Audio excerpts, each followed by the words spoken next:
Search करें अवामी news. मुल्क भर की ताज़ा तरीन खबरों से बाखबर रहने के लिए सब्सक्राइब करें हमारे चैनल को और बेल आइकन ज़रूर दबाएं।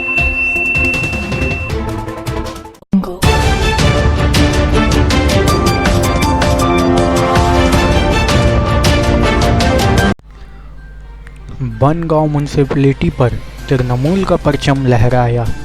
बनगांव म्यूनसिपैलिटी पर हाई कोर्ट के हुक्म पर दोबारा अदम एतमाद की तहरीक को तृणमूल कांग्रेस ने बआसानी कामयाबी इस तहरीक को 14 के मुकाबले इस जीत हासिल कर ली है।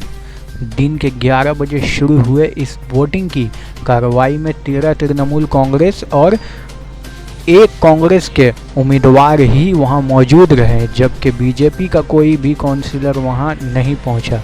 ताहम बीजेपी ने एक बार फिर से उसे गैर कानूनी बताते हुए हाई कोर्ट से रुजू किया है।